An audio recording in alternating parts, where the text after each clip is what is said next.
Para dar conta do nosso dia a dia, usamos várias máscaras e tá tudo bem ser assim. É uma função de adaptação social. Mas o que o Jung tem a nos dizer sobre isso e quais são os perigos a serem evitados?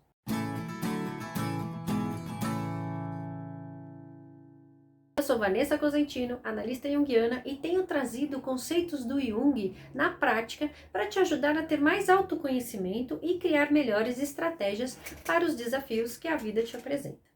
E antes de continuarmos, inscreva-se aqui no canal para não perder as publicações dos vídeos e conheça mais a Conexão Mara, um canal de gente que fala com gente. E já deixa a sua curtida para fortalecer o nosso trabalho. A palavra persona em grego significa máscara e ela tem a sua origem no teatro grego, onde os atores usavam máscaras para representar os personagens. Jung irá utilizar o termo persona para designar essa função de adaptação social que nós desenvolvemos. A persona é como se fosse uma parte da nossa personalidade adaptada a um contexto social. E não tem essa conotação para o Jung, né? Não tem essa conotação pejorativa como na frase as máscaras caem, que dá a entender que máscara é algo falso. Então, para cada ambiente, grupo social que fazemos parte, então escola, trabalho, amigos e até no mundo digital, usamos uma máscara, ou seja, uma persona. Eu, por exemplo, tenho a minha persona de filha, de esposa, de terapeuta, de amiga, enfim, para cada contexto a gente vai se adaptar. Presta atenção em você. Será que você se comporta igual no trabalho e se comporta da mesma forma no trabalho, com a família e com os amigos? Espero que não, né? Existem lugares mais formais em que você se fecha um pouco, outros em que você pode se soltar mais, outros no qual você segue uma certa hierarquia, respeita algumas pessoas. Então, mesmo nas redes sociais, o que você publica é apenas parte da sua vida e traz alguns aspectos da sua personalidade. Somos muito mais do que nossas personas. Mesmo se a gente juntar todas, ainda existirão aspectos íntimos, outros que não conhecemos e que não percebemos quando eles se manifestam. São conteúdos inconscientes. A persona faz essa mediação entre o mundo externo e o mundo interno e preserva a nossa intimidade. Uma pessoa muito sensível pode criar uma persona mais fria para poder atuar em um mercado de trabalho muito competitivo.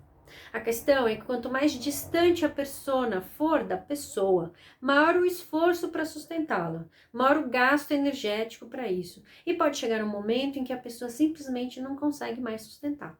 No exemplo dessa pessoa sensível, que vai atuar num lugar competitivo, isso pode drenar as suas forças até deixá-la exausta ou, em casos piores, levar a um esgotamento psíquico como o burnout. Esse é um dos motivos pelos quais as pessoas adoecem em seus ambientes de trabalho, que é quando a persona corporativa é muito diferente dos aspectos interiores daquela pessoa. Em relação a uma relação bem ajustada com a persona, é aquela no qual ela é apropriada para os contextos sociais em que está inserida, mas ela pode refletir o nosso interior, nossos valores, nossa maneira de pensar de forma saudável. Um outro problema é quando uma persona gruda e ela passa a usar em todos os lugares. É o caso do professor que anda sempre com o manual embaixo do braço, corrigindo e ensinando o tempo todo, mesmo na mesa de bar. Ou o diretor de uma grande empresa que dá ordens e espera ser tratado como tal até nos almoços de domingo com a família. Geralmente, quando as pessoas brincam e falam, ei, tira o crachá, é sinal de que a persona profissional está ali colada. O problema disso, além da inadequação social e dos possíveis desentendimentos com as pessoas ao redor, é que quando essa persona acaba, sim, as pessoas são demitidas, os casamentos acabam, a pessoa lida muito mal com isso, pior do que o esperado. Ela fica sem personalidade, perde o sentido da vida. É como se ela tivesse morrido também, e não apenas um aspecto seu. Você deve conhecer pessoas que quando se aposentam ou são mandadas embora ou mesmo mudam de emprego, simplesmente não conseguem se adaptar, porque aquela persona, fulano de tal da empresa X, não existe mais. Ou quando há uma separação e a pessoa continua tentando viver como se fosse a esposa ou o marido da fulana. Aliás, essa função adaptativa da persona é muito importante por causa disso. Quando uma persona não faz mais sentido, ou seja, o fulano perdeu o emprego, ele não é mais o gerente financeiro da empresa X, ele vai ser capaz de criar uma outra persona substitutiva assim que encontrar outro emprego. Mas há personas muito mais difíceis de serem substituídas, como por exemplo nos casos em que os pais perdem um filho. A persona pai ou mãe de fulano deixa de existir e fica um grande vazio no lugar. Outro problema é a persona idealizada, que é quando se tem uma imagem tão idealizada de si mesmo que a pessoa não admite suas sombras. A gente vai falar disso em outro vídeo, fica ligado. A pessoa se vê como alguém bom demais, caridoso demais e todos os outros são ruins e mau caráter. Mas essa pessoa, quando ninguém tá vendo, é capaz de fazer fofocas e traçar planos de vingança. Conheceu alguém assim? Ou pode ser ao contrário, alguém cuja personalidade polêmica, questionadora, gruda e ela não consegue relaxar e agir de outra forma em diferentes ambientes.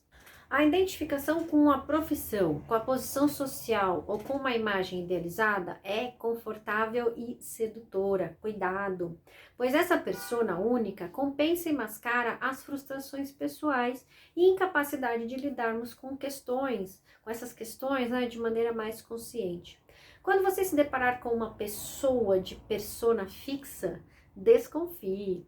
Principalmente nas redes sociais. Esse foi um campo muito fértil para que as idealizações da persona ocorressem. Ninguém é feliz e um ser de luz o tempo todo. As personas são fluidas, devem ir e vir conforme a necessidade. Não devem ser obrigatórias, como por exemplo ser uma pessoa good vibes em tempo integral. A gente tem que entender todas essas nossas faces diante dos desafios, diante da vida que está acontecendo. Então, se a persona ela é uma adaptação, faz sentido que se você estiver usando sempre a mesma persona para tudo e estiver tentando manter de uma maneira obrigatória, tenho que ser assim em todos os lugares, você já pode ligar o seu sinal de alerta que tem alguma coisa aí a ser entendida, questionada. É natural que a gente tenha diferentes reações com as coisas que nos acontecem, que a gente não consiga ser o tempo todo ou sentir o tempo todo gratidão. Às vezes sentir raiva é algo perfeitamente normal e humano, tá bom? Então, para continuar o nosso papo aqui, deixe seus comentários, comenta aqui se você já parou para prestar atenção nas suas personas e até o próximo vídeo. Tchau!